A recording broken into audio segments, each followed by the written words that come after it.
Number D हो जाएगा। Solution तो बस यही थे। ठीक है, नेक्स्ट क्वेश्चन पे आते हैं। नेक्स्ट क्वेश्चन है, एक बेलन और एक शंकु के आधार समान है। देखिए, एक बेलन है, ये रहा बेलन, बेलन का ये क्या है, आधार है, और एक शंकु है, तो ये रहा शंकु, शंकु का ये वाला आधार है।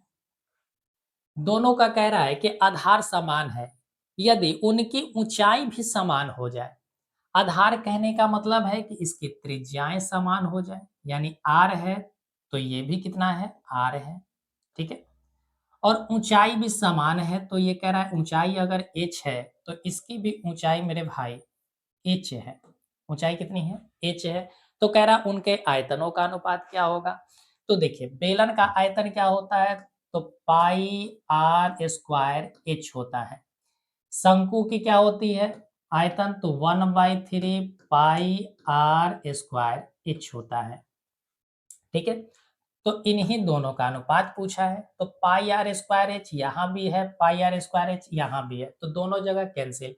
तो बचा क्या, 1:1/3। क्या हम इस चीज को लिख सकते हैं 3:1?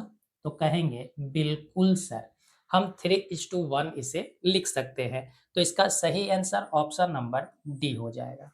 सही आंसर क्या होगा, ऑप्शन नंबर डी होगा। ठीक है, बात समझ रहे हैं। तो ऐसे छोटे छोटे ही प्रश्न आपके लिए आएंगे मेरे भाई। थोड़ा सा आपको क्वेश्चन घुमा हुआ दिख सकता है। क्वेश्चन है, एक्स अक्ष पर बिंदु जो कि बिंदुओं ए -1,0 और बी 5,0 से समान दूरी पर है। हमसे कहा गया है कि एक्स अक्ष पर एक बिंदु है, एक्स अक्ष पर कोई बिंदु है। ठीक है, हमने इस बिंदु को बना दिया ये वाली। ठीक है, कह रहा है कि 2 पॉइंट है उसी पर, एक्स अक्ष पर 2 पॉइंट है ए और बी, जो जिसका निर्देशांक 1 - 1, 0 और एक का निर्देशांक है 5, 0 है। और ये कह रहा है कि दोनों की दूरियां क्या है, समान है। दूरी क्या है, समान है। तो हम मान लेते हैं कि ये पॉइंट सी है, इससे इसकी दूरी और इससे इसकी दूरी दोनों बराबर है, यानी कि AC बराबर BC है मेरे भाई, AC बराबर BC है। तो समदूरस्थ का फॉर्मूला लगा देते हैं। फॉर्मूला आपको पता है, रूट अंडर होता है x2 - x1 का whole square plus y2 - y1 का होल स्क्वायर। ये हमारा समदूरस्थ का फॉर्मूला होता है, हमने कई बार इसके बारे में चर्चा की है। अब दोनों तरफ रहेगा मेरे भाई, तो जब भी समदूरस्थ का फॉर्मूला आएगा तो आपको पता है कि दोनों तरफ ये चीजें लगेंगी। AC का अगर निकालेंगे तो इसको मान लेते हैं x और इसको मान लेते हैं y, तो इसको x2 मान लेते हैं, तो x में से -1 गया तो x + 1 हो जाएगा स्क्वायर, प्लस y में से 0 गया तो y का स्क्वायर हो जाएगा, ये अंडर रूट होंगे बराबर, ये कितना हो जाएगा, 5 में से x जाएगा तो 5 - x का स्क्वायर होगा, प्लस हो जाएगा 0 में से y जाएगा तो y -y होगा तो y उसका स्क्वायर हो जाएगा, और ये भी क्या होंगे, अंडर रूट हो जाएगा। तो यहाँ से मेरे भाई अगर आप ध्यान से देखें तो रूट से रूट कैंसिल हो जाएगा, रूट से रूट कैंसिल हो जाएंगे। x + 1 का स्क्वायर क्या होता है, तो x स्क्वायर प्लस 1 का square plus 2x plus Y square है बराबर क्या हो जाएगा, तो आप कहेंगे 5 - x का स्क्वायर, 5 का स्क्वायर 25 होता है, -x तो x स्क्वायर -10x और प्लस वाई स्क्वायर हो गया।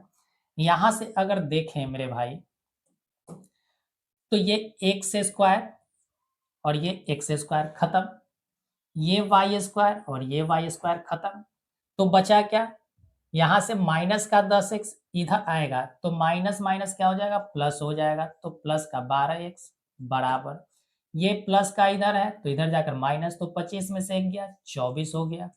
तो यहाँ से x का मान कितना होगा, तो 12 का डबल 24, तो x पर वैल्यू आया 2, तो 2,0 और y कितना है 0, तो 2,0 हो गया। ठीक है, बात क्लियर है। तो ये इसका बेहतर सा सॉल्यूशन रहा। ठीक है, मेरे भाई अगर वीडियो आपको अच्छा लग रहा है तो वीडियो को शेयर कर दीजिए, लाइक का बटन दबा दें, और वीडियो को अब तक चैनल को अब तक सब्सक्राइब नहीं किए हैं तो सब्सक्राइब भी कर ले मेरे भाई। चल, आपको कुछ नहीं जाता, सब्सक्राइब कर लीजिए, ठीक है। चल, क्वेश्चन है साइन 90 डिग्री माइनस थीटा क्या होता है। आपको पता है कि साइन 90 माइनस थीटा होता है कॉस थीटा के बराबर, तो ये इसका वैल्यू कितना होगा, कॉस थीटा। तो ऑप्शन नंबर सी इसका सही हो जाएगा, कॉस थीटा। ये एक सिंपल सा प्रश्न था।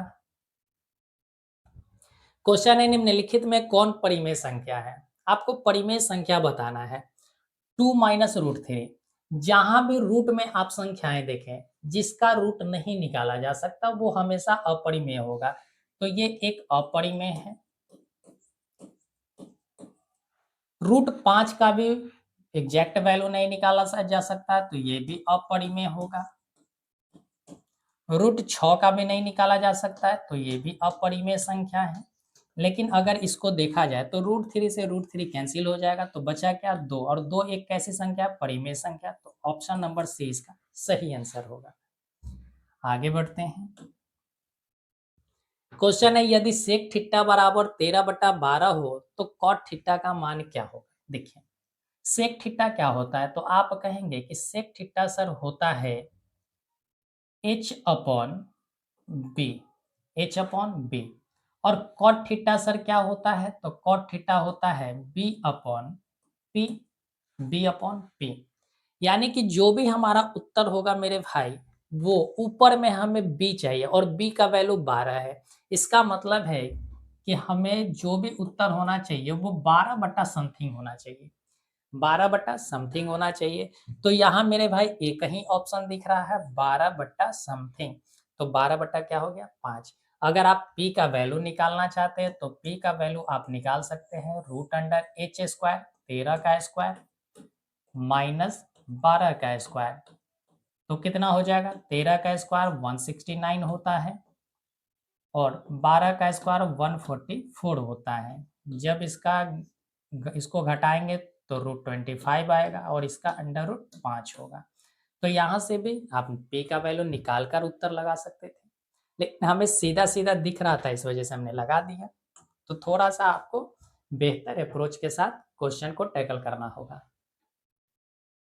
9 नंबर क्वेश्चन कहता है बिंदु ए 3,4 और बी -3,8 को मिलाने वाली रेखाखंड के मध्य बिंदु क्या होगा। तो मध्य बिंदु का फॉर्मूला आपको पता होना चाहिए। मध्य बिंदु का अगर फॉर्मूला आपको पता नहीं होगा तो मेरे भाई इस क्वेश्चन को आप नहीं बना पाओगे, ठीक है। मध्य बिंदु का फॉर्मूला ध्यान रखिएगा कि x2 minus x1, x2 plus x1/2 into y2 plus y1/2, ठीक है। तो अगर यहां से देखा जाए तो ये x1 है, तो 3 - 3, 3 अब प्लस माइनस का 3 अपॉन कितना हो गया, 2, कॉमा 4 है, ठीक है। तो ये कितना हो गया, अच्छा x2 प्लस x1 है, ठीक है, कोई बात नहीं। यहां से क्या कर सकते हैं, 8 और प्लस कितना है, 4 है, अब बट्टा 2। तो ये पूरा टर्म 0 हो जाएगा, 0 को 2 से भाग करेंगे, 0, 8 है 4 12, 12 का आधा कितना होता है मेरे भाई, 6। तो ये उत्तर किसके साथ जाएगा, 0,6 के साथ जाएगा, 0,6 के साथ हमारा सही आंसर होगा, ठीक है। कोई दिक्कत इसमें, चल आगे बढ़ जाते हैं।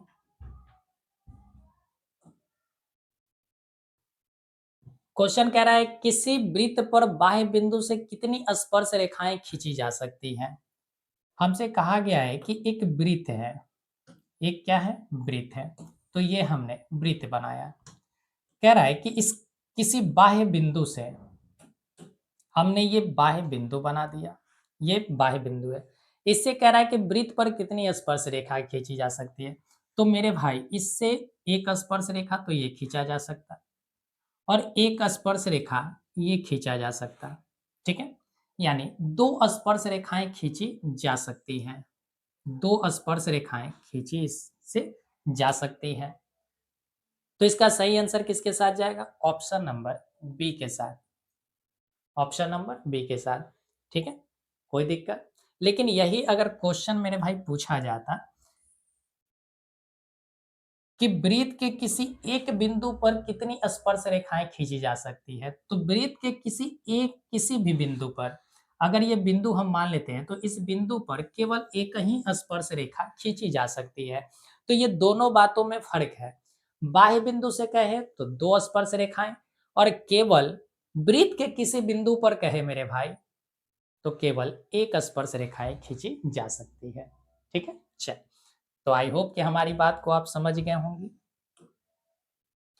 क्वेश्चन है, निम्नलिखित में से कौन सी संख्याएं एक घटना की प्रायिकता नहीं हो सकती है? देखिए, घटना घटने की जो प्रायिकता होती है, घटना घटित होने की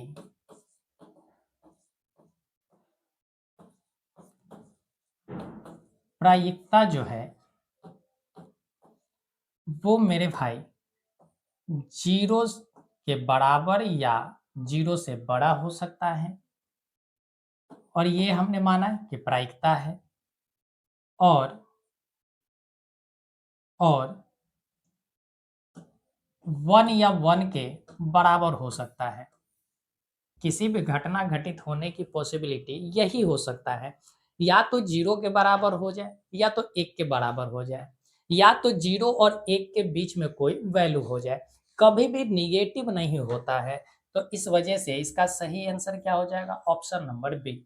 अब बहुत सारे हमारे प्यारे भाई को लग रहा होगा, अच्छा यहाँ पर 2 दिया गया है, तो ध्यान रखिए कि प्रायिकता नहीं होने की संभावना 2 नहीं हो सकता। ठीक है, 2 नहीं हो सकता है। तो यहाँ दो ऑप्शन शायद गलत है, दो ऑप्शन यहाँ पर गलत है मेरे भाई। यहाँ पर इसे आप ए वाला भी उत्तर कह सकते हैं और बी वाले भी उत्तर कह सकते हैं, लेकिन आई थिंक मुझे लगता है ऐसा कि ये वाली जो चीज़ें हैं, इसको बना लीजिएगा, आप समझें कि ये 0.5 है। ये क्या है? 0.5 है। इस वजह से इसका हम उत्तर किसके साथ जाएंगे? ऑप्शन नंबर ए के साथ जाएंगे, ऑप्शन नंबर ए के साथ जाएंगे। ठीक है, कोई दिक्कत? चल, तो अगले प्रश्न पर चलते हैं। क्वेश्चन है, सबसे छोटी भाज्य संख्या और सबसे छोटी अभाज्य संख्याओं का मौसक कितना होगा? तो सबसे पहले आपको पता होना चाहिए कि भाज्य संख्या कहते किसको है, और आपको पता होना चाहिए कि अभाज्य संख्या किसे कहते हैं। सीधी सी अगर बात आपसे की जाए, तो जिसके केवल दो फैक्टर हो, केवल दो गुणनखंड हो,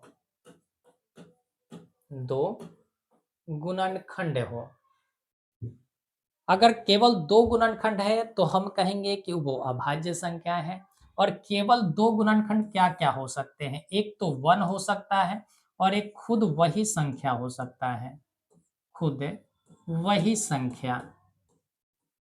तब हम कहते हैं कि वो एक अभाज्य संख्या है। गुणनखंड में क्या हो सकता है? एक हो सकता है, या खुद वही संख्या बन जाए। भाज्य संख्या किसे कहते हैं? कम से कम उसके 3 गुणनखंड हो, कम से कम उसके 3 गुणनखंड हो,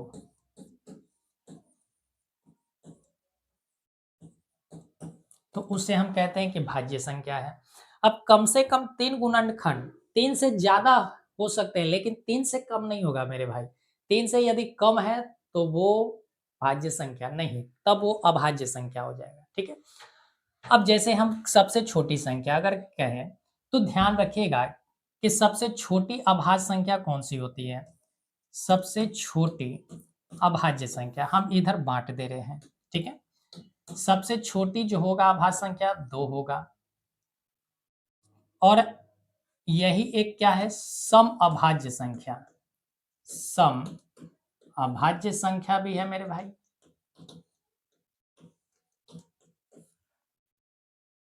और सबसे छोटी विषम अभाज्य संख्या वो कौन सा है? तो 3 है। वो कौन सा है? 3 है। बात क्लियर है? अब भाज्य संख्या की अगर बात की जाए तो सबसे छोटी भाज्य संख्या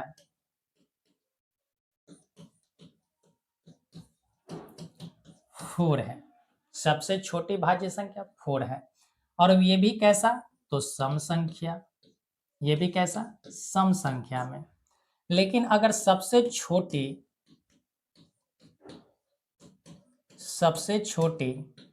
विषम भाज्य संख्या अगर कहा जाए तब क्या होगा? 9 हो जाएगा। तब क्या होंगे? 9। तो यहां से दोनों चीजें आपको ध्यान रखना है, कुछ भी प्रश्न पूछा जा सकता है। हमसे बोला है कि सबसे छोटी भाज्य संख्या, अब यहाँ पर सम विषम का कोई खेल नहीं है, तो सबसे छोटी भाज्य संख्या क्या है? तो मेरे भाई यहाँ पर देखा जाए ध्यान से तो 4 है।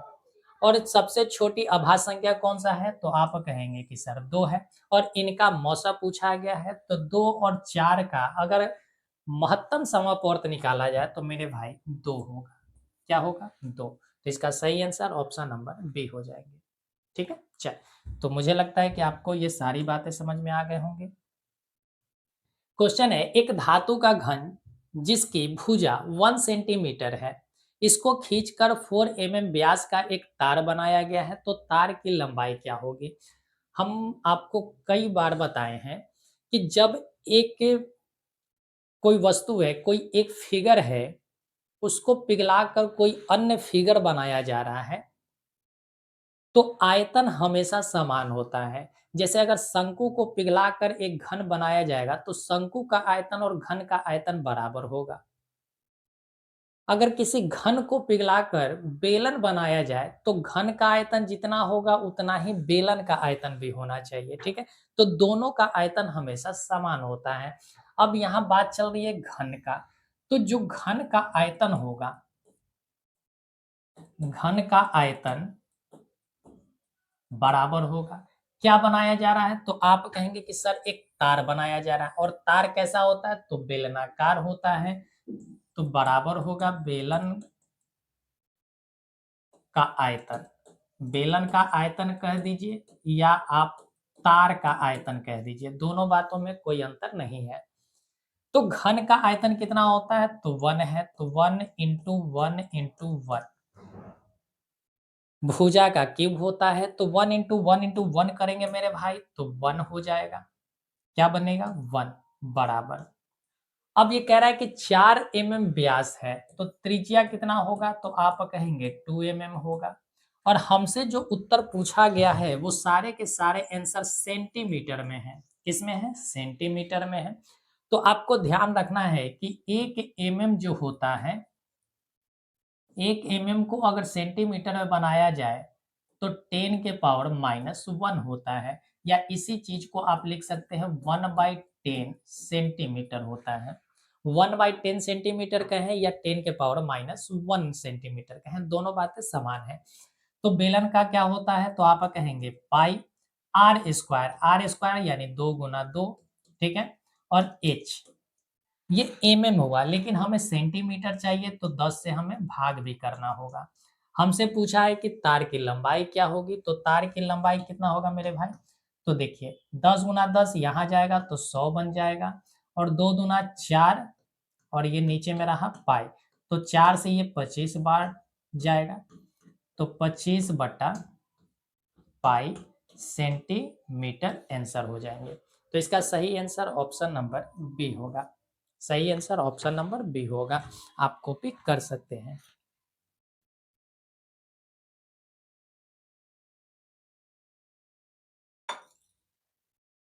चल आगे बढ़ते हैं। क्वेश्चन है 1 + 10² कितना होता है? आपको पता है कि sec² -10² जो होता है 1 होता है। तो sec² जो होगा मेरे भाई 1 + 10² होगा। तो इसका सही आंसर क्या होगा? 1 + 10² बराबर sec² होता है। चल क्वेश्चन है यदि दो समरूप त्रिभुजों की संगत भुजाओं में 3:4 का अनुपात है तो उनके परिमापों का अनुपात क्या होगा। हमेशा ध्यान रखिएगा कि अगर समरूप त्रिभुज हो, कैसा त्रिभुज हो, समरूप त्रिभुज हो, तो ध्यान रखेंगे कि जो भुजा बटा भुजा 2 यानी पहले त्रिभुज की भुजा है और दूसरी त्रिभुज की भुजाओं का जो अनुपात होगा वही अनुपात इसके परिमाप का भी होगा। पहले त्रिभुज का परिमाप अपॉन होगा दूसरे त्रिभुज का परिमाप, बराबर होंगे। इसी तरीका से इसकी हाइट का भी अनुपात वही होगा। इसी तरह से इसकी माध्यिका की भी अनुपात, माध्यिका का अनुपात जो होगा मेरे भाई वो भी यही होगा। और ध्यान रखेंगे कि जब हम एरिया निकालते हैं, जब हम क्षेत्रफल निकालेंगे तो क्षेत्रफल 1 बटा क्षेत्रफल 2 जो होगा वो बराबर होगा मेरे भाई इन सभी के स्क्वायर का। इन सभी का क्या होगा, स्क्वायर होगा।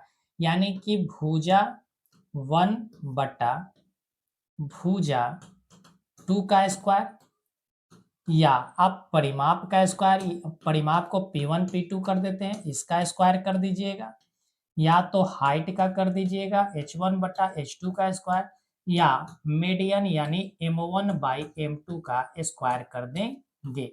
यानी कि अगर केवल परिमाप पूछे, हाइट पूछे, भुजा पूछे, माध्यिका पूछे तो जो अनुपात भुजा का है वही अनुपात रह जाएगा, ठीक है। और जब क्षेत्रफल पूछेगा तो स्क्वायर कर देना है। अगर भुजा दिया गया है, अगर हमसे क्षेत्रफल पूछा जाता तो क्षेत्रफल का अनुपात 3 का स्क्वायर 9 और 4 का स्क्वायर 16 हो जाता, ये सीधी सी आंसर बन जाती, ठीक है। लेकिन हमसे पूछा है मेरे भाई परिमाप का अनुपात। अब ये देखिए जो भुजा का अनुपात है वही परिमाप का भी अनुपात है, इसका मतलब है कि उत्तर हमारा 3:4 होगा, 3:4 होंगे, ठीक है। तो ये छोटी सी कंसेप्ट थी जो आपको जानना था। आप चाहते हैं नोट करना तो आप इसे नोट कर सकते हैं, ठीक है। चल आगे बढ़ जाए, आगे बढ़ते हैं। क्वेश्चन है दो चर x, y में रैखिक समीकरण ax plus by plus c बराबर 0 के कितने अधिकतम हल संभव है। कितने अधिकतम हल संभव है। देखें ये एक प्रकार का लीनियर इक्वेशन है। ये कैसा है, एक रैखिक समीकरण है। और रैखिक समीकरण है तो यहाँ x का वैल्यू, a का वैल्यू आप कुछ भी ले ले, b का वैल्यू कुछ भी ले ले, c कुछ भी ले ले, इसके अनंत वैल्यू संभव हो सकते हैं। यानी कि अगर हम मेरे भाई a की जगह अगर 1 ले लेते हैं, b की जगह भी 1 ले लेते हैं और c को 1 ले लेते हैं तो ये एक इक्वेशन बना। अगर a को 2 लेते हैं तो 2x, b को अगर 2 लेते हैं तो 2y, c को अगर 2 लेते हैं तो बराबर 0। यानी कि जो इक्वेशन इसका है, जो हल इसका होगा वही हल इसका भी निकलेगा। यानी इन दोनों का हल बराबर होंगे। नहीं तो आप देख सकते हैं जैसे 1/2 a1/a2 बराबर है b1/b2 के, और बराबर है मेरे भाई c1/c2 के, c1/c2 के। तीनों वैल्यू अगर बराबर हो जाते हैं तो हम कहते हैं कि इसके अनगिनत हल है, इसके अनगिनत हल है। तो यहाँ से हम सही आंसर क्या लगाएंगे, ऑप्शन नंबर सी लगाएंगे, ठीक है। चल समांतर श्रेणी 1 4 7 10 का कौन सा पद 88 होगा। यानी कि हमें ये दिया गया है अंतिम पद, क्या दिया गया है, अंतिम पद दिया गया है हम, और अंतिम पद को हम लोग डिनोट करते हैं टीएन से। अंतिम पद को हम डिनोट करते हैं टीएन से। और टीएन का फॉर्मूला क्या होता है मेरे भाई, टीएन का फॉर्मूला क्या होता है, तो आप कहेंगे कि सर टीएन का फॉर्मूला होता है N A plus N minus 1 into D होता है। टीएन कितना है तो आप कहेंगे सर 88 है, ए कितना है तो 1 है, प्लस n हमें निकालना है 1 और d कितना है, तो 4 में से 1 जाएगा तो 3 बचेगा, 3 हो गया। ये इधर आएगा तो 88 में से 1 जाएगा तो 87 बचेगा, बराबर n माइनस 1। 3 कहाँ जाएगा, तो नीचे जाएगा तो 3 हो गया। 29 दिया कितना होता है, 87। तो 29 बराबर कितना हो गया मेरे भाई, n माइनस 1। तो यहाँ से n का वैल्यू कितना आएगा, 30। n का वैल्यू कितना होगा, 30 हो जाएगा। तो सही आंसर ऑप्शन नंबर सी हो गया। आगे बढ़ जाए। चल, क्वेश्चन है बिंदु -3, -5 किस पद में होंगे। देखिए, आपको चतुर्थांश पता होना चाहिए।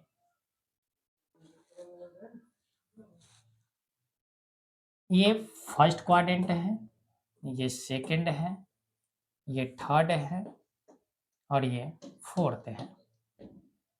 ठीक है, ये y प्लस का होता है, पॉजिटिव होता है, और यहाँ x भी क्या होते हैं, पॉजिटिव होते हैं। यहाँ x निगेटिव होता है और यहाँ y निगेटिव। अगर यहाँ पर कोई पॉइंट है तो ये जितने सारे पॉइंट होंगे वो -x -y होगा, क्योंकि ये इस वाले चतुर्थांश में आ रहा है। इस वजह से ए -x और -y होगा। यहाँ अगर देखा जाए तो यहाँ दोनों माइनस है तो यहाँ दोनों प्लस, तिरछे तिरछे आप देखें, नीचे में माइनस माइनस तो ऊपर में प्लस प्लस, यानी प्लस का x होगा और प्लस का y होगा। बात क्लियर। अब यहाँ देखेंगे तो इधर में देखेंगे तो माइनस का x और प्लस का y होगा, और इसका जस्ट अगर नीचे आएंगे मेरे भाई तो साइन बदल जाएगा, यानी -x है तो अब प्लस का x होगा, और y प्लस का था तो अब माइनस का y हो जाएगा। तो ये चीजें आपको ध्यान रखना है। हमसे दिया गया -3 -5, दोनों माइनस माइनस है, इसमें है तो थर्ड क्वाड्रेंट में, तो इस वजह से इसका सही आंसर ऑप्शन नंबर सी होगा। चलिए आगे बढ़ते हैं मेरे भाई। क्वेश्चन है 2 cos² 60 डिग्री का मान क्या होगा। तो आपको पता है कि 2 cos 60 का मान कितना होता है, तो आप कहेंगे 1/2 होता है, और इसका क्या करना है, स्क्वायर करना है। तो 2 इंटू 1/4, 2 से ये 2 बार में जाएगा तो क्या बना, 1/2। तो सही आंसर इसका क्या होगा, ऑप्शन नंबर सी, 1/2 हो जाएंगे। निम्न में से किस द्विघात बहुपद के शून्यकों का योगफल 3 तथा गुणनफल -10 से है, गुणनफल -10 से है। ठीक है, तो देखिए हमेशा ध्यान रखिएगा कि अगर किसी भी तरह का अगर इक्वेशन बनाना हो तो इक्वेशन का फॉर्मेट होता है x² plus alpha plus beta into x plus alpha into beta, alpha into beta बराबर 0 होता है। किसी भी इक्वेशन का फॉर्मेट यही होते हैं। यही अल्फा प्लस बीटा जो होता है, जिसको आप कहते हैं, आपने पढ़ा होगा कि अल्फा प्लस बीटा कितना होता है, तो आप कहते हैं -b/a होता है। और अल्फा इंटू बीटा आप कहते हैं तो क्या कहते हैं कि c/a होता है, c/a होता है। तो यहाँ देखें अगर ध्यान से, तो अल्फा प्लस बीटा हमें दिया गया है 3, अल्फा प्लस बीटा 3 दिया गया, यानी कि x² प्लस कितना होगा, 3x, और गुणनफल दिया गया है -10। तो अल्फा प्लस बीटा कितना हो जाएगा, -10 बराबर 0। तो देखें इसका सही आंसर कौन सा है, इसका सही आंसर कौन सा है, सही आंसर इसमें से हमें तो कुछ भी नहीं लग रहा है, यानी कि इनमें से कोई नहीं, इनमें से कोई नहीं, ऐसा इस तरह का कोई भी हमें ऑप्शन नहीं दिख रहा है मेरे भाई। बात क्लियर है। चल, तो आगे बढ़ते हैं। क्वेश्चन है 12 सेंटीमीटर ऊंचे खंबे की जमीन पर पड़ रही छाया की लंबाई 4√3 मीटर है। ये कह रहा है कि खंबा है, तो ये रहा एक खंबा, किसी ना किसी जमीन पर होगा, ये जमीन है। ठीक है, खंबे की ऊंचाई कितनी है? 12 मीटर है, तो ये रहा 12 मीटर। अब छाया कहाँ पर पड़ेगा? तो आप कहेंगे कि सर छाया जमीन पर ही तो पड़ेगा, छाया कहाँ होगा? जमीन पर बनेगा। तो ये वाली जो है लंबाई 4√3 हो गया, 4√3 हो गया। इसको यहाँ से मिला देते हैं, इसको यहाँ से मिला देते हैं। तो कह रहा है सूर्य का उन्नयन कोण कितना होगा? सूर्य तो मेरे भाई यहाँ पर है, सूर्य यहाँ पर है, ठीक है।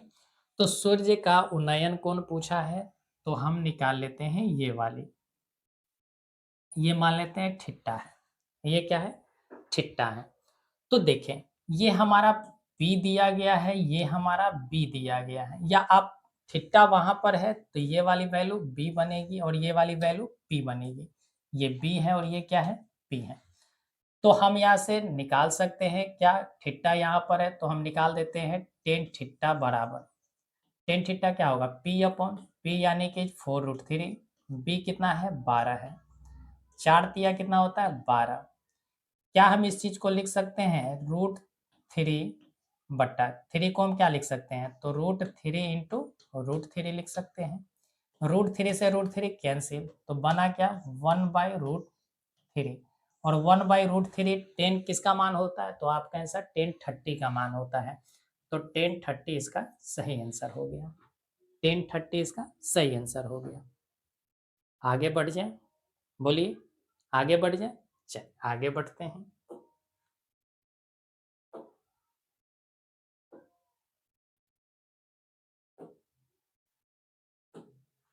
क्वेश्चन है ट्रायंगल एबीसी एक समकोण त्रिभुज है,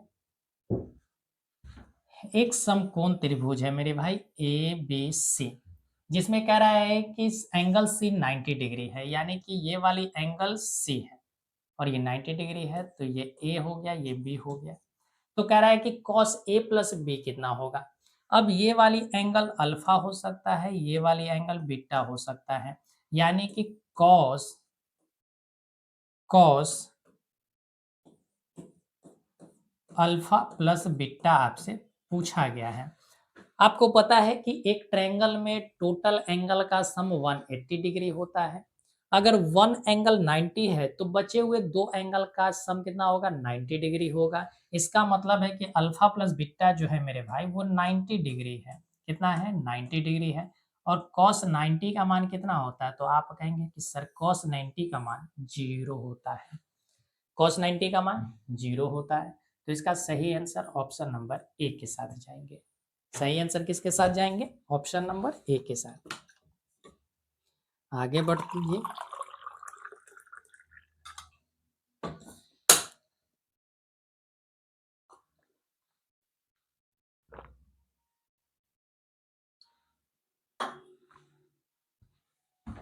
चलिए क्वेश्चन है बिंदु 2,3 एवं -2,3 के बीच की दूरी, दूरी निकालने का फॉर्मूला आपको पता होना चाहिए। डिस्टेंस का फॉर्मूला क्या होता है? √x2 - x1 का whole square plus y2 - y1 का होल स्क्वायर। x2 कितना है? तो आप कहेंगे -2 है तो -2 हो गया, और x1 -2 हो जाएगा स्क्वायर, प्लस y2 3 है, माइनस ये कितना हो गया? 3 इसका स्क्वायर। ये पूरा टर्म 0 बन जाएगा, 3 में से 3 हो गया 0 हो गया, 0 का स्क्वायर 0 होता है, और यह -2 तो कितना हो गया? माइनस का 4, और इसका स्क्वायर करेंगे तो कितना होगा? तो आप कहेंगे 16 हो जाएगा, और 16 का अंडर रूट कितना होता है? 4। तो इसका सही आंसर क्या होगा? 4, option number B, option number B. सारे बच्चों को ये सारी चीज पते होंगे। मजा आ रहा है आपको? मजा आ रहा है? चल अच्छी बात है। कह रहा है कि एक बेलन तथा शंकु के आधार की त्रिज्याएं 3:4 के अनुपात में है, यानी एक बेलन है, एक बेलन है, बेलन की त्रिज्याएं, चल एक बेलन है, हम एक छोटा सा फिगर बना लेते हैं, ये एक बेलन है और एक शंकु है, एक शंकु है। कह रहा है कि एक बेलन तथा एक शंकु के आधार की त्रिज्या यानी इसकी त्रिज्या 3 सेंटीमीटर और इसकी त्रिज्या 4 सेंटीमीटर है तथा उनकी ऊंचाइयों का अनुपात 2:3 है यानी इसका ऊंचाई 2 है और इसका ऊंचाई 3 है। तो कह रहा है कि आयतन का अनुपात बता दीजिए। आयतन इसका क्या होता है? तो आप कहेंगे sir pi are square H होता है। शंकु का आयतन क्या होता है? 1/3 पाई आर स्क्वायर एच होता है। यही होते हैं। चल, इन दोनों का अनुपात हमें निकालना है, तो निकाल लेते हैं ना। क्या जाता है अपना?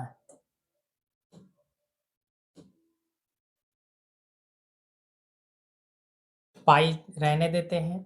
आर स्क्वायर, आर कितना है? 3 का स्क्वायर इंटू एच कितना है? तो आप कहेंगे 2 है सर। यहाँ पर 1/3 है। पाई एज इट इज रहने देते हैं। आर स्क्वायर यानी 4 का स्क्वायर हो जाएगा और इंटू क्या हो जाएगा? तो एच 3 हो जाएगा।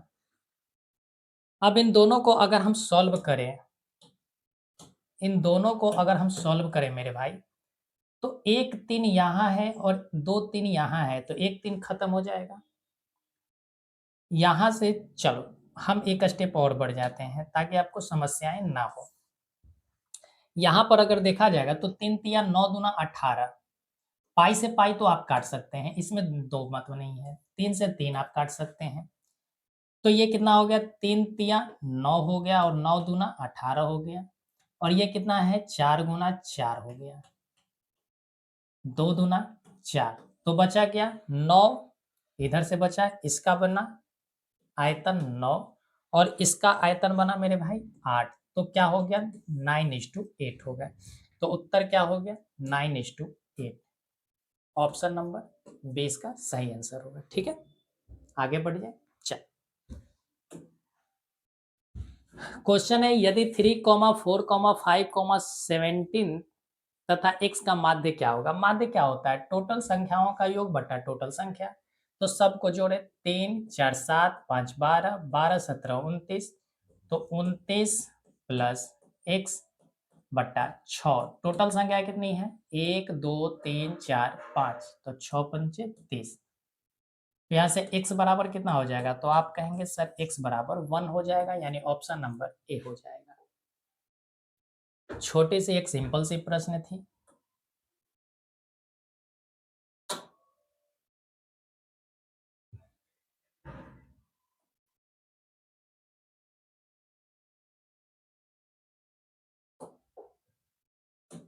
चल, क्वेश्चन है ट्रायंगल DEF तथा एंगल PQR में दिया है कि एंगल D जो है Q के बराबर है। एंगल D Q के बराबर है। तो देखिए, एंगल D अगर Q के बराबर है, इसका मतलब ये वाले एंगल जो हो गया इसके बराबर है। ठीक है, आगे कह रहा है कि एंगल R जो है E के बराबर है। एंगल R जो है E के बराबर, यानी ये वाली एंगल इसके बराबर हो गया। तो पूछ रहा है कि निम्नलिखित में से कौन सा सत्य है, यानी कि एफ जो होगा मेरे भाई वो किसके बराबर होगा? पी के बराबर होगा। एफ जो होगा वो किसके बराबर होगा? एंगल पी के बराबर होगा। तो देखिए, एंगल एफ जो है वो किसके बराबर है? पी के बराबर। तो ऑप्शन नंबर ए सही होगी। तो आपको क्वेश्चन में ही निपटारा कर देना है आंसर का। ठीक है, चलिए, यहाँ कह रहा है 2x, ये आपका माइनस होना चाहिए। ये 2x-3 होना चाहिए। चल, 2x-3 का कह रहा है कि हल। हल क्या होता है तो पहले देखते हैं। a1 2 है, a2 कितना है? 4 है, बराबर b1, b1 कितना है? -3। b2 कितना है? तो आप कहेंगे कि b2 है +6 और c1 कितना है? 5 है और c3 कितना है? 15 है। तो अगर देखा जाए तो 2 दूना 4 है, 3 दूना 6 है, 5 तिया 15 है। तो यहाँ अगर देखा जाए तो 1/2, यहाँ से माइनस का 1/2 और यहाँ से 1/3 है। तो ये दोनों आपस में मेरे भाई बराबर नहीं है। ये दोनों आपस में बराबर नहीं है, इसका मतलब है कि इसके केवल एक हल होंगे, यानी कि अद्वितीय हल होगा। केवल एक हल का होने का मतलब क्या है कि अद्वितीय, उसका दूसरा कोई हल नहीं हो सकता है एक के अलावा, ठीक है। चल, क्वेश्चन है, यदि 65 तथा 117 का महत्तम समापवर्त 65 m माइनस 117 के रूप में है तो m का मान क्या होगा? देखिए, चल, 65 और 117 को अगर महत्तम समापवर्त निकाला जाए तो एक बार में जाएगा मेरे भाई 65, बचेगा कितना? तो आप कहेंगे सर 2, और ये रहा 6 5 11, 52 से भाग लगाइए किसको? 65 को, तो एक बार जाएगा 52, तो बचा कितना? 13, बचा कितना? 13, 13 से पुनः भाग लगाइए 52 को, तो 13 चौका होता है 52, तो ये पूरा पूरा कट गया। तो हमारा HCF कितना आया? 13, यानी HCF जो आया है वो कितना आया है? 13। और मेरे भाई क्वेश्चन के अनुसार HCF कितना दिया गया है? 65 m माइनस 117 दिया गया है, यानी HCF जो दिया गया है 65 m माइनस 117 बराबर हम 13 कर देते हैं। तो यहाँ से 65 m जो होगा, ये 117 उधर जाकर क्या होगा? तो 117 प्लस 13 हो जाएगा। तो 65 m जो होगा वो 130 के बराबर होगा। तो 65 का डबल क्या होता है? 130, तो m बराबर क्या होगा? 2। m बराबर क्या होगा? 2। ये मेरे भाई 65 है, ठीक है। तो 2 हो गया, तो m का वैल्यू उनसे पूछा गया था, इस वजह से ऑप्शन नंबर बी हमारा सही होंगे। आगे बढ़ते हैं। कह रहा है कि 2, 10 और 20 का एलसीएम और एचसीएफ कितना होगा? देखिए, 2 का 10 का अगर 20 का एलसीएम निकाले तो एलसीएम मेरे भाई निकालने आता है आपको, तो 20 हो जाएगा। और एचसीएफ आप निकालना जानते हो, तो एचसीएफ कितना हो जाएगा? 2 हो जाएगा। और इनका अनुपात पूछा है, लघुत्तम समापवर्त और महत्तम समापवर्त। तो 20/2, यानी कि 10/1, और 10/1 को हम लिख सकते हैं 10:1, 10:1 लिख सकते हैं। तो इस वजह से इसका आंसर ऑप्शन नंबर बी होगा। क्वेश्चन कह रहा है कि कौशिक थीटा के बराबर होता है। आपको पता है कौशिक थीटा किसके बराबर होता है? 1/sin थीटा के बराबर। 1/sin थीटा बराबर क्या होता है? कौशिक थीटा होते हैं। 1/sec थीटा किसके बराबर? कॉस थीटा के बराबर होगा। चल, कह रहा है कि असंभव घटना की प्रायिकता होती है। देखिए, अगर बात करें मेरे भाई, असंभव घटना का अर्थ क्या है? कि जो संभव ही ना हो, जो घटना हो ही नहीं सकता, जो घटना घटित ही नहीं हो सकता। अब जैसे आपको अगर हम समझाएं कि आपके पास 5 टॉफी है, आपके पास 5 टॉफी है, और कह रहे हैं कि उन 5 टॉफी में से हमें एक आइसक्रीम दे दो, हमें एक आइसक्रीम दे दो, तो क्या आप मेरे को आइसक्रीम दे पाओगे? तो कहेंगे कि सर ऐसे कैसे हो सकता है, मेरे पास टॉफी है तो आपको आइसक्रीम कहाँ से देंगे? तो ये घटना नहीं हो सकता, ये असंभव बात है। अगर हम कहें कि किसी स्कूल में या किसी कोचिंग में 20 लड़कियां हैं, तो उस 20 लड़कियों में से एक लड़के होने की संभावना कितनी है? तो मेरे भाई लड़कियां लड़का कैसे बन सकते हैं? लड़कियों के ग्रुप में से हम लड़का कहाँ से लाएं? नहीं ला सकते हैं, ये बातें असंभव है। तो हमेशा ध्यान रखें कि जो चीज संभव नहीं है तो असंभव है, और उसकी प्रायिकता हमेशा जीरो होती है। उसकी प्रायिकता क्या होगी? हमेशा जीरो होगी, ठीक है। चल, कह रहा है कि निम्नलिखित में X square minus root 2x minus 12 के शून्यक कौन से होंगे? चल, देखिए, अगर इसे देखा जाए तो हम इसको क्या लिख सकते हैं? एक्स स्क्वायर माइनस रूट 2 है तो रूट 2 इधर भी लिख लेते हैं और रूट 2 इधर भी लिख लेते हैं, ठीक है। इसको हम लिख सकते हैं 3√2 एक्स और इसे लिख लेते हैं 2√2x और यहाँ प्लस लगा देते हैं माइनस का 12 बराबर 0। या आपको हम डायरेक्ट भी करना सिखलाए थे कि 12 को आप ब्रेक कर दीजिए, तो 12 को ब्रेक करेंगे कितना होगा 6 गुना क्या होगा 2, 6 गुना 2 होगा। इसको क्या लिख सकते हैं, 2 को आप लिख सकते हैं √2 गुना √2 लिख सकते हैं और 6 को आप क्या लिख सकते हैं 3 गुना 2 लिख सकते हैं। तो 3√2 और 2√2 ऐसे ब्रेक कर दीजिए। ठीक है, चल कोई बात नहीं, आप ऐसे ही बना लें। तो यहां से अगर x कॉमन लेंगे तो क्या बनेगा भाई, तो x माइनस 3√2, यहां से अगर प्लस माइनस कॉमन ले लें, प्लस कॉमन ले लें, तो प्लस में हम कॉमन लेते हैं क्या 2 कॉमन ले लेते हैं। तो 2 कॉमन जैसे ही हम लेंगे तो बचेगा क्या, तो आप कहेंगे 2√2 कॉमन लेते हैं, 2√2 कॉमन लेंगे तो बचेगा x और यहाँ से बचेगा क्या 3√2 बचेगा बराबर 0 हो जाएगा, बराबर 0 हो जाएंगे। तो यहाँ से देखिए दोनों चीज समान है, तो x माइनस 3√2 हम कॉमन ले लेते हैं, यहाँ से क्या बचेगा x बचेगा तो x और यहाँ से बचेगा प्लस का 2√2 बराबर 0। अब ये दोनों चीज 0 के बराबर है, यानी कि x का मान एक आ जाएगा 3√2 और एक x का मान आ जाएगा माइनस का 2√2। तो क्या ऐसा कोई ऑप्शन है मेरे भाई, माइनस का 3√2 तो हमें चाहिए नहीं, बचा कोई नहीं, तो ऑप्शन नंबर डी इसका सही आंसर होगा, डी इसका सही आंसर होगा। आप नोट कर लें।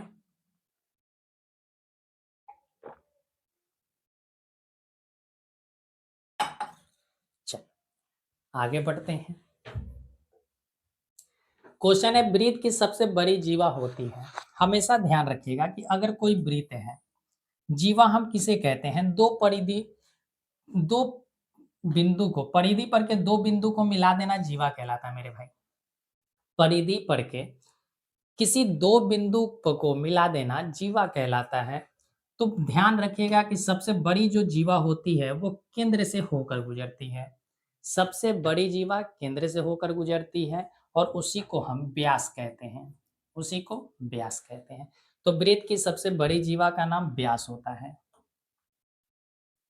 कह रहा है कि 3, 4, 7, 2, 7, 6, 7, 9 का बहुलक क्या है। बहुलक का अर्थ होता है कि जो सबसे अधिक बार आए, जो सबसे अधिक बार आता है उसी को हम बहुलक कहते हैं। तो यहाँ अगर देखा जाए तो 7 आया है 3 टाइम्स, 1, 2, 3 टाइम्स 7 आया है, बाकी सब 1 टाइम्स आए हैं। तो इसका सही आंसर ऑप्शन नंबर सी होगा। 13 और 19 के बीच समांतर माध्य है। माध्य कहने का मतलब औसत होता है, और औसत क्या करते हैं, तो दोनों के सम का आधा, तो कितना होगा 19 और 13 32 होता है, और 32 का आधा मेरे भाई 16 होता है। तो इसका माध्य कितना होगा 16, ऑप्शन नंबर बी इसका करेक्ट होगा।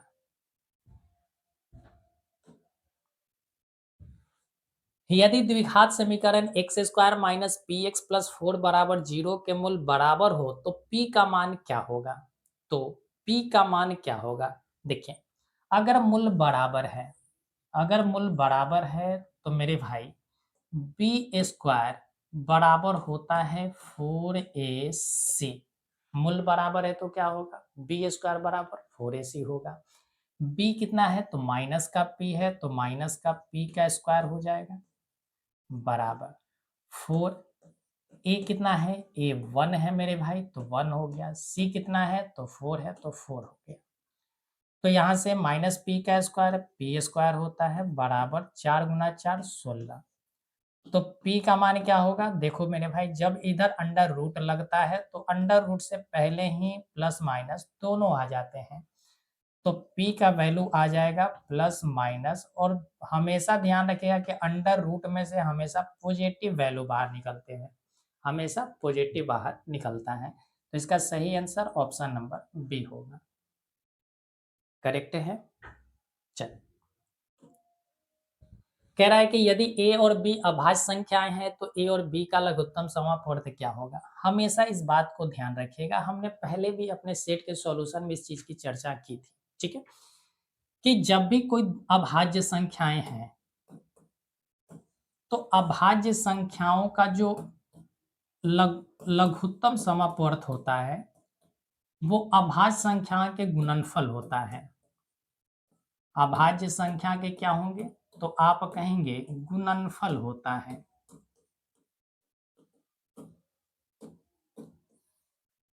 तो गुना कर दीजिए, a और b अभाज्य संख्या है तो इसका गुना a भी हो जाएगा, तो ऑप्शन नंबर सी हो जाएंगे इसके करेक्ट आंसर। उम्मीद करते हैं आपको सारी बातें समझ में आए होगा। आज का जो सेट हमने लिया है बहुत सिंपल सिंपल प्रश्न है, क्योंकि आप देख रहे हैं कि एग्जाम में ऐसे ही प्रश्न आने हैं, इससे बाहर का कुछ भी नहीं आना है। कह रहा है कि बिंदु x और y के मूल बिंदु क्या है। हमेशा याद रखिएगा कि मूल दूरी जो है बिंदु से अगर हम ज्ञात करें तो देखिए, जैसे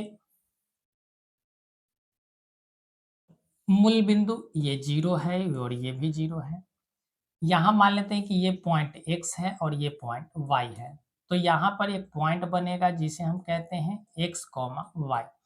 तो दो के बीच की दूरी क्या होता है, तो आप कहेंगे कि x माइनस 0 का स्क्वायर होगा और प्लस y माइनस 0 का स्क्वायर होगा।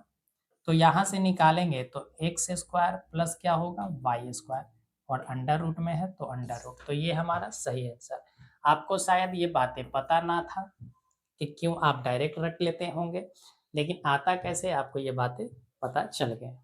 ठीक है, चल, तो आपको हर दिन कुछ ना कुछ नया सीखने को अवश्य मिलेगा भाई, ठीक है। इस वजह से आप चैनल को सब्सक्राइब करके रखें ताकि आपको वीडियो हमारा आप तक पहुंचता रहे और आपको ऐसे ऐसे क्वेश्चन को कुछ आपको बेसिक चीजें जानना आपको मिलता रहेगा। चल, कह रहा है कि एक समबाहु त्रिभुज एबीसी की भुजा 12 सेंटीमीटर हो तो इसकी ऊंचाई क्या होती है। हमेशा ध्यान रखिएगा कि अगर समबाहु त्रिभुज है, अगर कोई समबाहु त्रिभुज है तो समबाहु त्रिभुज का अगर ऊंचाई हमें निकालना होगा, आपको पता है ये भी ए होता है, ये भी ए होता है, ये भी ए होता है। तो समबाहु त्रिभुज की अगर ऊंचाई आपको निकालना हो तो कुछ नहीं करना है, √3/2 गुना भुजा, इसका फॉर्मूला आप ध्यान रखेंगे। √3/2 गुना क्या होता है, भुजा होता है। √3/2 और भुजा कितना दिया गया है, 12 सेंटीमीटर, तो 2 छक कितना हो गया, 12, तो कितने हो गए, 6√3 सेंटीमीटर। तो इसका सही आंसर हो जाएगा ऑप्शन नंबर बी। ठीक है, चल, क्वेश्चन है यदि समीकरण 3x माइनस वाई बराबर 5 तथा 6x माइनस 2y बराबर के कोई हल ना हो तो क्या हो। तो देखिए, कोई हल ना होने का मतलब है कि एक ऐसा वैल्यू आएगा जो उसके अलावा किसी वैल्यू को अगर हम पुट करते हैं तो उसका हल नहीं निकल सकता है। तो यहाँ से कोई हल नहीं निकलने के लिए क्या होगा, आपको a1/a2 रख लेना है, 6 नॉट इक्वल रखना है, यानी कि वो बराबर नहीं होना चाहिए उसके, ठीक है। c1/c2, तो 5 क्या रखेंगे, k रख लेंगे, 5/k रख लेंगे। 3 दूना 6 होता है, तिरछे तिरछे मल्टीप्लाई कीजिए तो k नॉट इक्वल टू 5 का डबल 10 हो जाएगा। तो k जो होता है वो 10 के बराबर नहीं होना चाहिए, तो इसका सही आंसर ऑप्शन नंबर सी। अगर k अगर 10 के बराबर नहीं होगा तो इसका कोई हल नहीं निकलेगा, इसका कोई हल नहीं निकलेगा। कह रहा भूमि से 100 मीटर की ऊंचाई तथा 60 डिग्री के उन्नयन कोण पर उड़ती हुई एक पतंग की डोरी की लंबाई होगी। कह रहा है कि एक पतंग उड़ रहा है जो भूमि से कितने मीटर ऊंची है, तो आप कह रहा है कि 100 मीटर की ऊंचाई पर है और उड़ रहा है, तो किसी न किसी पतंग के डोरी से होगा, जुड़ा हुआ।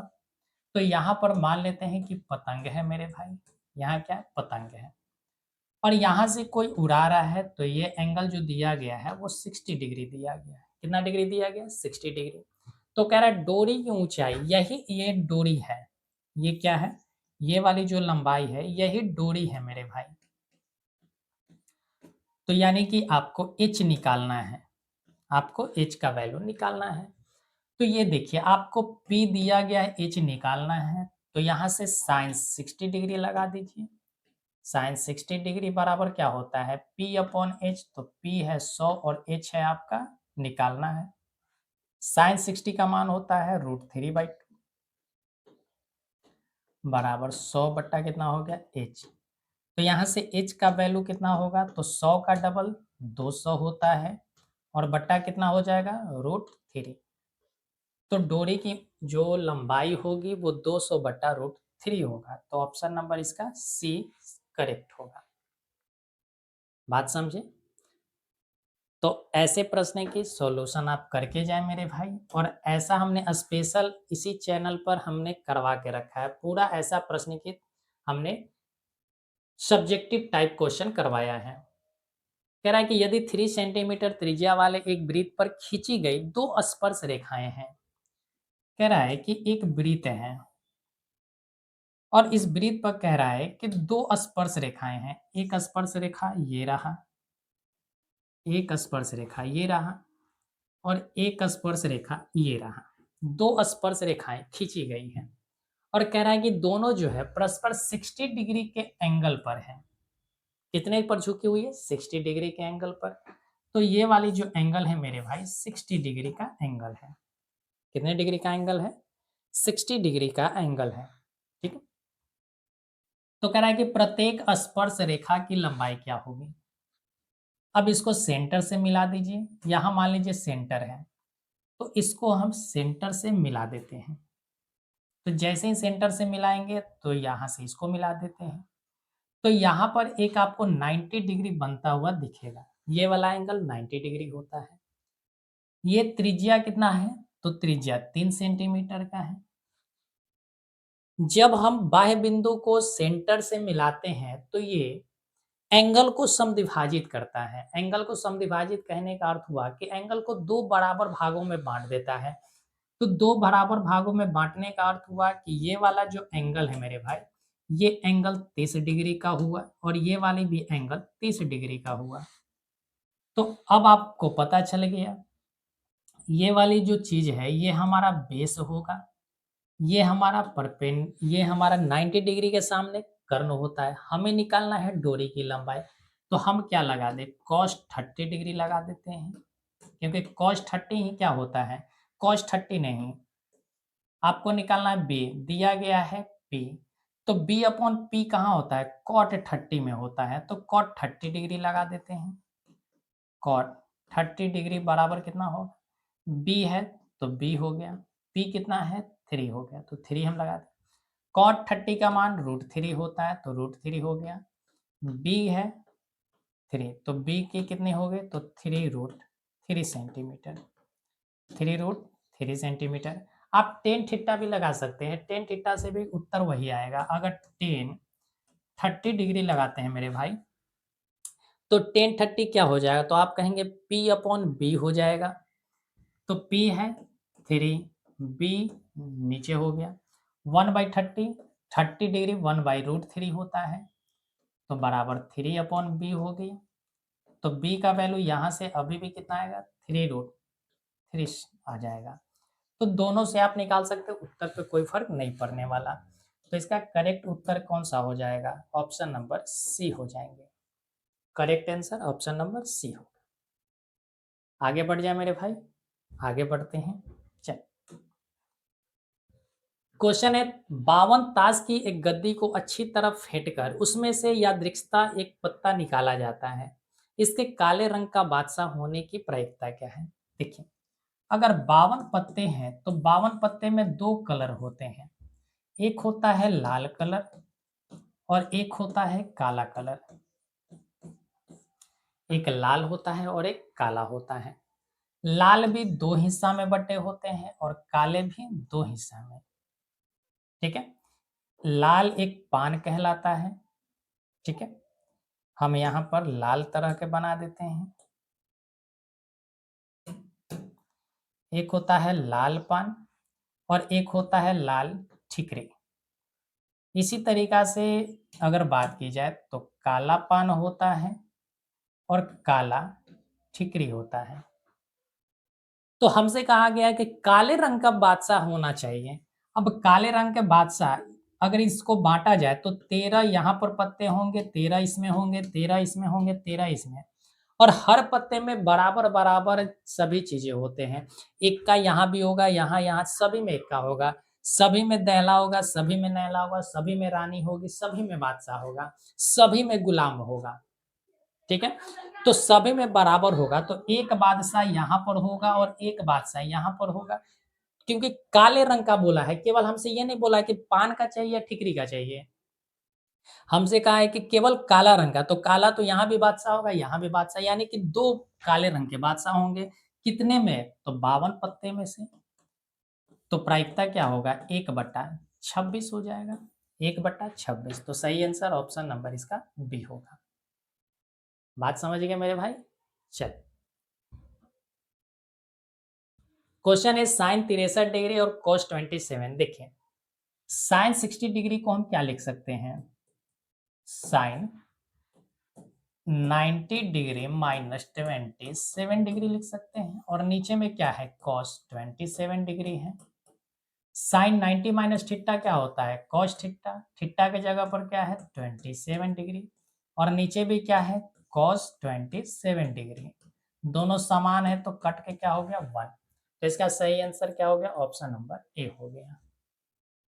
अब जब भी ऐसा क्वेश्चन आए साइन और कॉस रहे, हमेशा ध्यान रखिएगा कि 90 पर चेंज होता है, तो साइन का उल्टा कोसेक ध्यान रखिएगा, टेन का उल्टा कॉट ध्यान रखिएगा, सेक का उल्टा कोसेक ध्यान रखिएगा। तो अगर ऐसा हो तो दोनों का सम अगर 90 डिग्री तो 1 बन जाएगा। क्या बन जाएगा? 1 बन जाएगा।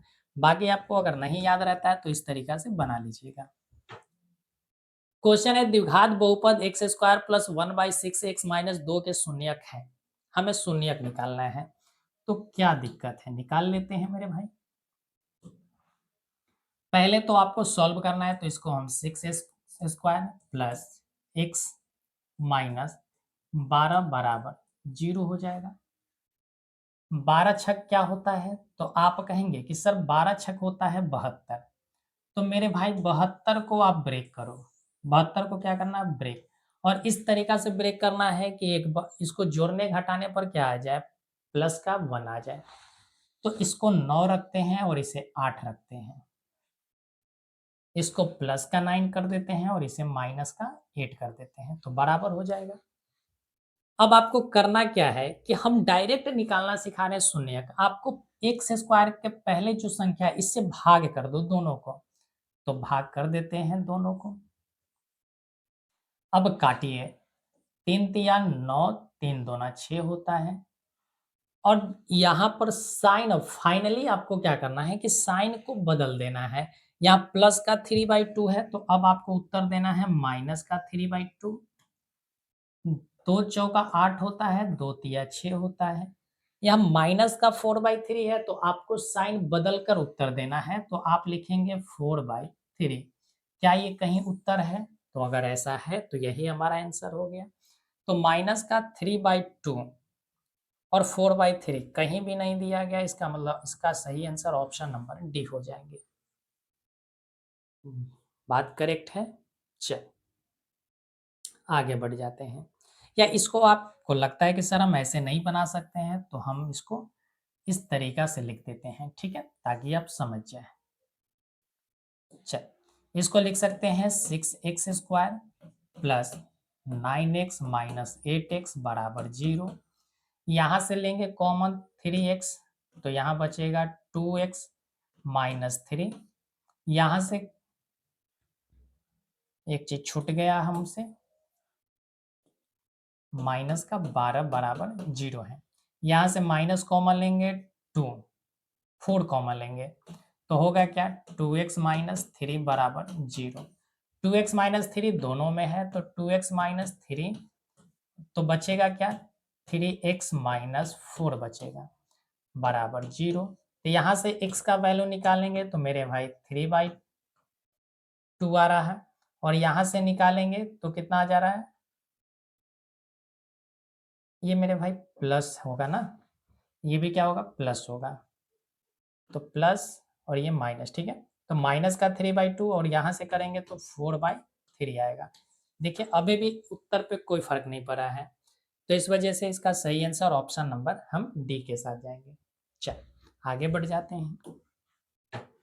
क्वेश्चन है समांतर श्रेणी 10 7 4 का तीसवां पद क्या होगा। तीसवां पद निकालना है यानी कि T30 निकालना है। ए कितना है, ए है 10 8 प्लस एन 30 है तो 30 -1 और डी कितना है तो कहेंगे 7 में से 10 गया तो माइनस का 3 बचेगा तो माइनस का 3 होगा। यहां से 10 प्लस 30 में से 1 गया 29 और गुना माइनस का 3, तो यहां से करेंगे तो 10 होगा प्लस 29 दिया 87, तो यहां से माइनस का हम 87 लिख लेते हैं, -87, तो घटाएंगे तो कितना होगा माइनस का 77, तो इसका सही आंसर ऑप्शन नंबर सी होगा -77। चल कह रहा है कि 1 से 100 तक सभी प्राकृत संख्याओं का योग क्या होगा। हमेशा ध्यान रखिएगा कि जब आपसे सभी प्राकृत संख्याओं का योग पूछा है, ठीक है, तो फॉर्मूला ध्यान रखिएगा n इंटू n प्लस 1/2, ये सभी प्राकृत संख्याओं का योग होता है। n कितना है, टोटल कितनी संख्या है तो 100 संख्याएं हैं, तो 100 हो गया, 100 प्लस 1 बट्टा 2, यहाँ करेंगे तो 100, 2 से ये कितने बार जाएगा 50 बार जाएगा, तो 101 गुना कितना हो गया 50, उत्तर कितना हो गया 50 50, तो ऑप्शन नंबर बी इसका करेक्ट हो जाएगा। ठीक है, चलो क्वेश्चन है निम्नलिखित में से कौन अभाज्य संख्या है। तो अभाज्य संख्या 15 के कितने फैक्टर हैं, तो आप कहेंगे सर ये 3 से भी कटेगा, 1 से भी कटेगा, 5 से भी कटेगा, 15 से भी कटेगा, तो ये तो हमारा अभाज्य संख्या नहीं है। 23 किससे कटता है, 1 से और 23 से, इसका मतलब कि ऑप्शन नंबर बी ही हमारा सही होगा। आपको पहले ही हमने बताया अभाज्य संख्या किसे कहते हैं।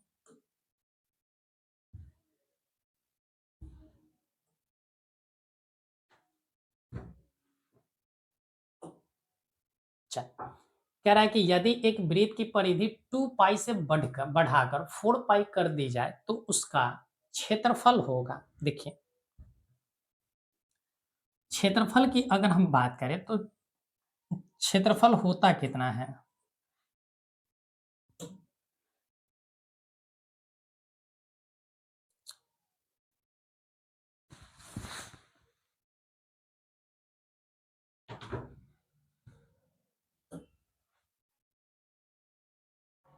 चल क्षेत्रफल की अगर हम बात करें तो क्षेत्रफल क्या होता है मेरे भाई, तो आप कहेंगे कि सर वृत्त का क्षेत्रफल होता है pi are square, pi are square, यही होता है क्षेत्रफल। परिधि हमारा दिया गया है, परिधि दिया गया है, परिधि कितना होता है, तो परिधि होता है आप कहेंगे कि 2 पाई आर, 2 पाई आर। पहले अगर परिधि देखा जाए तो पहले परिधि था कितना, तो आप कहेंगे कि पहले परिधि था 2 पाई, यानी कि 2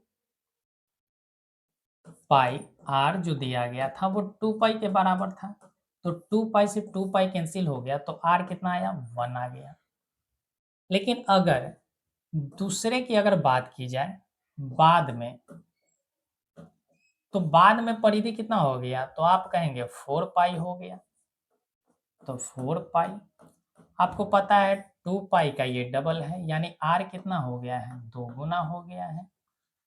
तो मेरे भाई यहाँ एरिया कितना होगा, तो एरिया आप देख पा रहे हैं कि एरिया जो है पाई पर डिपेंड नहीं कर रहा है, स्क्वायर रेडियस के स्क्वायर पर डिपेंड कर रहा है। तो आर का स्क्वायर 1 का स्क्वायर आप करेंगे तो 1 होता है, और यहाँ अगर करेंगे क्षेत्रफल तो यहाँ 2 का स्क्वायर करना होगा, तो 2 का स्क्वायर 4 होता है। तो कह रहा है कि उसका क्षेत्रफल कितना गुना हो गया, 1 से देखिए तो कितना गुना हो गया, तो आप कहेंगे कि सर 4 गुना हो गया, तो 4 गुना होगा, इसका मतलब है कि इसका सही आंसर ऑप्शन नंबर डी हो गया। बात क्लियर है। इसका सही आंसर क्या हो गया? ऑप्शन नंबर डी हो गया। या अगर आपको ऐसे समझ में आया तो ठीक है, एक और तरीका आपको सिखलाते हैं। अगर डायरेक्ट आपको बनाना हो जाए, ठीक है, अगर कभी भी आपसे अगर क्षेत्रफल, तो एक तो पता हो गया कि ये क्षेत्रफल होता है पाई आर स्क्वायर। अगर कभी भी आपको व्यास दिया जाए और तब क्षेत्रफल पूछा जाए, तब क्या करना है? पाई। व्यास क्या होता है? रेडियस का डबल होता है। रेडियस का क्या होता है? डबल होता है। ठीक है, तो रेडियस को हम d बटा टू लिख सकते हैं, व्यास का आधा रेडियस होता है, इसका स्क्वायर कर दीजिए। तो यहां से क्या हो गया? तो आप कहेंगे पाई डी स्क्वायर बटा 4। अगर व्यास दिया रहे तब, व्यास दिया रहे तब आपको ऐसे कर देना है। बात समझे या नहीं? बात क्लियर है? चल, तो दो फॉर्मूला आप ध्यान रखेंगे वृत्त का। क्वेश्चन है, निम्न में से मूल बिंदु का नियामक क्या होता है? मूल बिंदु हमेशा 0 0 होता है मेरे भाई, तो इसका सही आंसर ऑप्शन नंबर ए हो जाएगा। इसमें कुछ भी बताने वाली बात नहीं थी। कह रहा है कि x बराबर -5 का आलेख कैसी सरल रेखा होगा? देखिए x बराबर 5 का, जैसे ये हमारा x एक्सिस और y एक्सिस है। x पर कह रहा है कि 5 है, तो x पर माइनस का 5 है, तो ये रहा माइनस का 5। तो x हम एक ऐसी रेखा खींचेंगे तो y का मान कुछ भी होना चाहिए, y का मान कुछ भी हो, 1 2 3 0 कुछ भी होगा, लेकिन x के लिए वो पॉइंट हमेशा माइनस का 5 होगा। इसका मतलब है कि हमें एक ऐसी रेखा खींचनी होगी, ठीक है, जो x पर क्या है, x पर तो फिक्स है, लेकिन y पर वो कुछ भी रहे उसका, उससे कोई फर्क पड़ने वाला नहीं होगा, लेकिन x -5 यानी कि y अक्ष के समानांतर होगा। ठीक है, क्या हो? y अक्ष के समानांतर। तो हमेशा ध्यान रखिएगा कि x अगर दे दिया तो y अक्ष के समानांतर, और y दे दिया जाए तो x अक्ष के समानांतर आपको उत्तर लगा देना है। क्वेश्चन है -10 -6 -2, 2 अंतिम पद है, 34 में पदों की संख्या यानी लास्ट में कितना है? 34 दिया है। तो अंतिम पद 34 दिया गया है। फॉर्मूला क्या होता है? a प्लस, तो a कितना है? -10 है मेरे भाई, प्लस हमें n निकालना है n-1, और d कितना है? तो देखा -6 में से अगर -10 को घटाएंगे तो 4 होगा। क्या होगा? 4। अब घटा लें, यहाँ देखिए -6 में से हमें घटाना है किसको? -10 को। तो क्या हो गया? -6, माइनस माइनस प्लस हो गया 10, तो यहाँ कितना हो गया? तो आप कहेंगे 4 हो गया। ठीक है, इन्हीं भाई बंधु को अगर समस्या है तो आप देख सकते हैं। तो यहाँ से अगर देखा जाए तो ये इधर आकर क्या हो जाएगा? प्लस का 44 हो जाएगा, बराबर n-1, 4 नीचे आ जाएगा तो 4 नीचे हो गया, 4 से 11 बढ़ जाएगा तो 11 बराबर n-1 हो गया। तो n का मान कितना होगा? 11 प्लस 1 12। तो सही आंसर ऑप्शन नंबर बी हो जाएंगे। ठीक है, चल, क्वेश्चन है, बिंदु 6, -5 का x नियामक कितना होगा? मेरे भाई बिंदु पहले x होता है, उसके बाद y होता है, तो x का नियामक क्या है? से 6 है, तो ऑप्शन नंबर ए सही हो गया, करेक्ट हो गया। ठीक है, चल,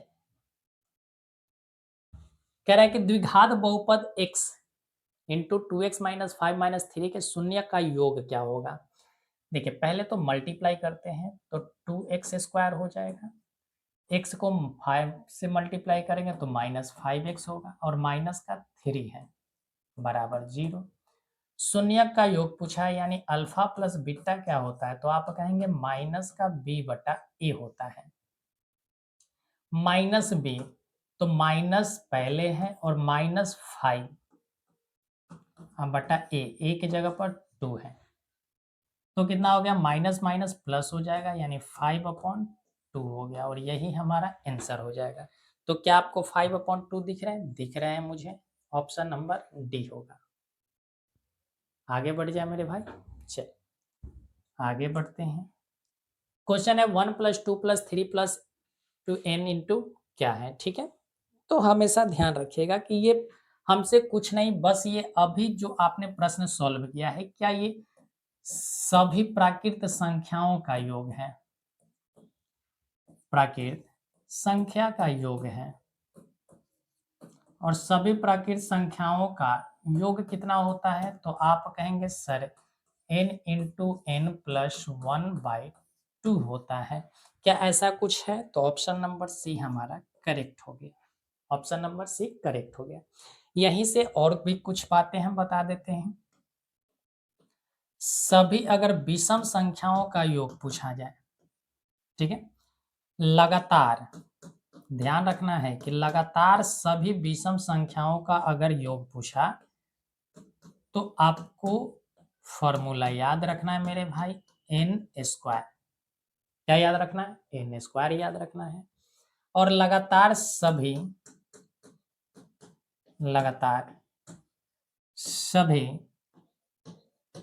सम संख्याओं का अगर योग पूछे, कभी सम संख्याओं का योग अगर पूछे मेरे भाई, तो आपको करना क्या है? तो आप ध्यान रखिएगा, n into N plus 1, n into N plus 1। अब आपके मन में सवाल आ रहा होगा कि सर ऐसा क्यों? आपको फार्मूला तो सर हमें याद नहीं होता है। तो फार्मूला नहीं याद होता है मेरे बच्चे, कोई भी दिक्कत नहीं है। नहीं याद होता है तो आपको याद करना भी नहीं है। आप देखो सीधी सी पहले चीज को देखो, पहला अगर 1 है 3 है, 1 प्लस 3 प्लस 5। अब समझो सीधी सी बात, ठीक है, हम लगातार विषम संख्या की बात, तो पहला विषम संख्या 1 और दूसरा कितना है 3, तो 3 प्लस 1 कितना है 4। क्या हम 4 को लिख सकते हैं 2 का स्क्वायर? और दो संख्याएं थे 1 और 3, कितनी संख्या है? दो संख्या है, तो 2 का स्क्वायर ही 4 हुआ है। इसी तरीका से अगर 1 प्लस 3 प्लस 5 अगर कर दें तो यहाँ 3 संख्याएं हैं, तो 3 का स्क्वायर कर दो तो 9। अब जोड़ो, यहाँ 9 आता है कि नहीं? 5 3 8 है 1 9। इसी तरीका से 1 प्लस 3 प्लस 5 प्लस 7 प्लस 9 कर दो, ठीक है। टोटल कितनी संख्याएं हैं? 1 2 3 4 5, तो 5 का स्क्वायर कितना होता है? 25 होता है, तो 25 लिख दो। जोड़ो, आते हैं 25 या नहीं? कंफर्म आएगा मेरे भाई, ठीक है। चल, तो आपने देखा कि विषम संख्याओं का योग के लिए क्या होता है? N square. एन क्या है? सभी, यानी कितनी संख्याएं वहां दी गई हैं। चलिए, अगर हम सम संख्याएं की अगर हम बात करें तो सम संख्याएं के लिए क्या आपको ध्यान रखना है? देखिए, पहली सम संख्या 2 है, दूसरी 4 है, तो 4 प्लस 2 क्या होता है? 6। अब 6 को हम क्या लिख सकते हैं? 6 को 2 गुना 3 लिख सकते हैं? तो कहेंगे सर बिल्कुल लिख सकते हैं। ये देखिए, 1 और 2, दो संख्याएं दिया गया है, तो 2 n हमने बना दिया, और 2 प्लस 1 ही क्या होता है? 3, तो 3 को हम क्या लिख सकते हैं? 2 प्लस 1 लिख सकते हैं, लिख सकते हैं। तो इस चीज को हम क्या लिख सकते हैं? n इंटू एन प्लस 1 लिख सकते हैं। यही हमने फॉर्मूला बना दिया। तो आपको याद नहीं रखना है, क्या करना है? सीधी सी बात समझो, दो संख्याएं हैं, 2 गुना 3, एक बढ़ा दो 3, 3 गुना 6, 2 प्लस 4 प्लस 6 प्लस 8 प्लस 10। जोड़ना नहीं है, कितनी संख्या है? 5, 5 में एक जोड़ो 6, 6 पचे 30, इसको जोड़ोगे 30 ही आएगा मेरे बच्चे। आप ध्यान रखना, कुछ भी आ जाए, 2 है 4 है 6 है 8 है 10 है 12 है 14 है 16 है, ये लो 18 है 20 है, कितना होगा? तो टोटल 10 संख्या है, 10 में एक जोड़ो 11, 11 गुना 10 कितना होता है? 110। इसका सही उत्तर ही मेरे भाई 110 होगा। इस बात को ध्यान रखना है।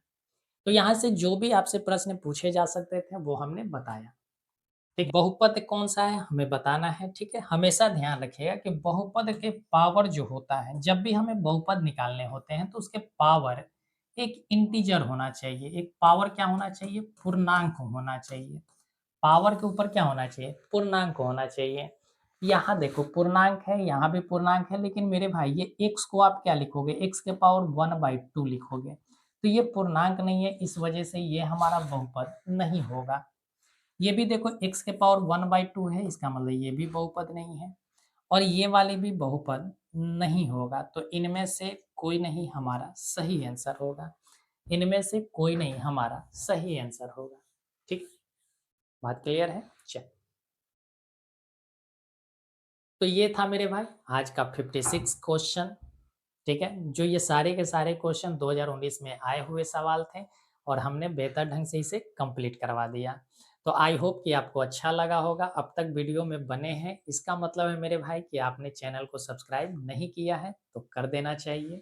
ठीक है, और वीडियो को मेरे भाई धड़ल्ले से आप शेयर कर दीजिए ताकि उन लोगों को भी लाभ मिल सके जो इस चीज़ से अब तक वंचित हैं।